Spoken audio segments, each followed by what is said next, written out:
আমাদের মৃত্যু আমি শুনেছি শুনেছি এটা কোনো রকম করো রেখে বলেছে পরে তুলে হাত পাই দেবে।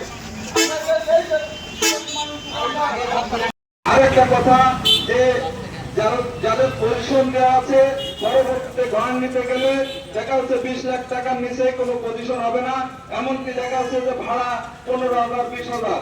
তাহলে আমরা যে ক্ষতিগ্রস্ত হচ্ছি সেই ক্ষতি তুলনায় আমরা যদি টাকা না পাই তাহলে আমরা কিভাবে ব্যবসা চালাবো, কালীগঞ্জের ব্যবসায়িকরা কিভাবে ব্যবসা চালাবে? আমি ক্ষতিগ্রস্ত ব্যবসায়িক এবং আমার সামনে উপস্থিত আন্তরিক সালাম, আসসালামু আলাইকুম। প্রিয় উপস্থিত ব্যবসায়িক ভাইরা, আর আমরা দোকান ব্যবসা প্রতিষ্ঠান পরিচালনা করছি। আমাদের সবাই আপনার দিলেন আমাদের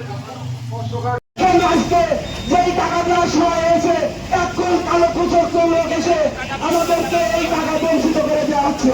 এই টাকা কোথায় যাচ্ছে? সরকার তো অবশ্যই শুনে নিচ্ছে এবং মালিকদের টাকা দিচ্ছে। এইসব টাকা কারা খাচ্ছে?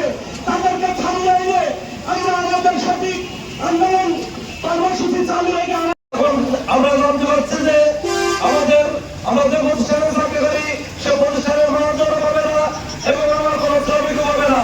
কিন্তু আমাদের যে শ্রমিক আজ দেখেন কালীগঞ্জে সিক্স লাইন হবে, এই সিক্স লাইনের জন্য যে সমস্ত হোটেল ফাংশন আছে আজকে আমাদের এই শ্রমিক আজ কোথায় যেতে হবে?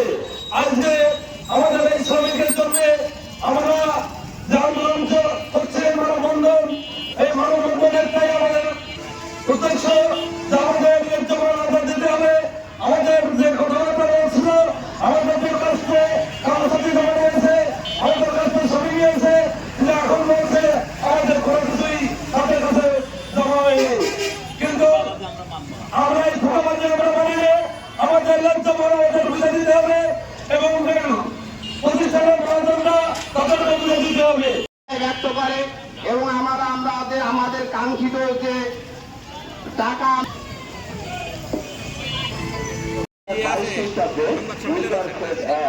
যশোর জেলা মহাসড়ক প্রকল্পের মাধ্যমে যে সরকার আমাদেরকে একটা আশ্বস্ত করে আমাদেরকে বলা হয়েছিল যে আপনাদের কাছ থেকে বৈধ চুক্তি নামা শুরু আমরা আমাদের ব্যবসা পরিচালনা করি বৈধভাবে। আপনার কর্মচারী কয়টা আছে? আমি বলেছিলাম আমার কর্মচারী 5টা আছে। বলতে লিখে দেন, আমরা লিখে দিয়েছি, আমাদের সই করে দিয়েছি। তারপরেও এখন তার বাহানা যে আমরা টাকা পাবো না। তাহলে আমাদের এই মিথ্যের প্রতিশ্রুতি কেন দেওয়া হয়েছিল? আমাদের এই মিথ্যের প্রতিশ্রুতি না দিয়ে আমরা আজকে এই মানববন্ধনে এখানে উপস্থিত হলাম না।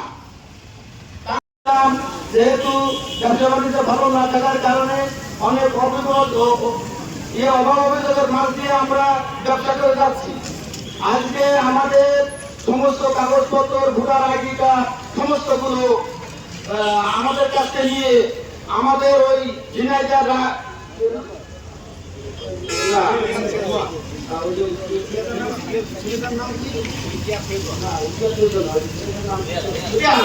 রিয়াজ আমাদের কাছে নিয়ে তারা বলে যে মালিকের কাছে যাও। মালিক একটা অপশন আর দোকানদাররা একটা অপশন, ব্যবসায়িক একটা অপশন। মালিকরা টাকা পাবে, পয়সা পাবে, এরা পাবে, কারণ জমি হয়তো একটু দাম কম হবে না একটু বেশি হবে, এদের ঘরে আমাদের দাম কমে যাবে। কিন্তু তারা তাদেরটা খাবে আর আমাদেরকে ওরা ধ্বংস করে দিয়েছে। আমরা বিরোধ বলতে চাই, আমরা জানি রাখেন আমাদের শরীরে এক ফুটা রক্ত থাকা অবস্থায় আমরা এই আন্দোলন থেকে ফিরে আসবো না ইনশাল্লাহ।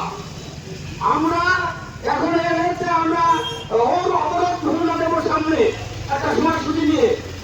আমরা কৃষক না, আমরা আমাদের সমস্ত দোকানদার ভাইদের বলতে চাই এবং আমরা সরকারকেও বলতে চাই যে দোকান যদি না থাকে, ব্যবসা যদি না থাকে, দেশ চলবে কি করে? দেশ তো চলার কথা না। আমরা সেইভাবে কাজ করব এবং আমাদের সঙ্গে যারা আছেন তিনারাও আমাদের সঙ্গে থাকবেন। আমরা খুব অল্প দিনের ভিতরে প্রয়োজনে আমরা হাইকোর্টে রিট করবো, আমরা রাস্তা অবরোধ করবো, আমাদের জীবন থাকা পর্যন্ত আমরা এই আমাদের ন্যায্য অধিকার না আদায় করা পর্যন্ত আমরা ফিরে যাবো না।